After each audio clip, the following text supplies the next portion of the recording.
Sveiki mano dar kartą, dabar jau turi 3 mašinas. Elegy mano, Sultan yra slapto tokio, o Infernus tokį lenktyninę mašiną. Skirta dragui yra batono. Tai vat. Pas Infernus yra greita mašina, tikrai sakau, už Sultaną ir Elegy tikrai greitesnė. Skirta dragui.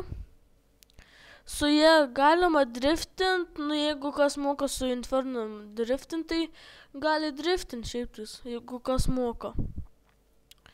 Šiaiptis dabar pas mane mašinos yra tos išmodintos. Elegy išmodinta, Infernus išmodinta ir Sultanas išmodintas. Tai vot. Pas Infernus ratai lievi tokie,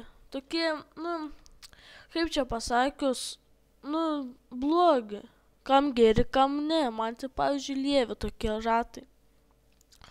Pas Elegy tikrai dabar jau žymiai geresni, negu antroji ir pirmoji daly buvo.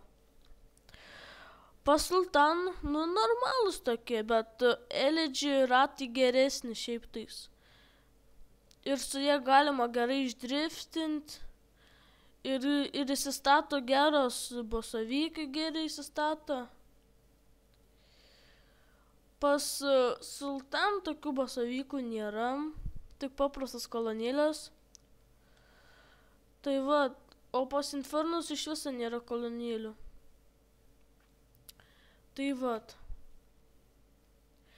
Infernus kainuoja 1105 tūkstančiai, Sultanas lygtais 60 000, o Infernus, tiksliau, atsiprašau, Elegy 80 000.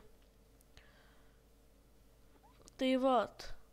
Šiaip tais yra man gražiausių tarp tų 3 mašinų iš Elegy.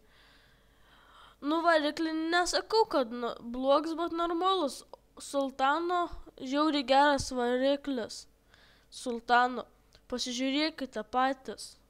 Nauja įranga įdėta. Tuoj pažiūrėsime, ar yra nosa įdėta.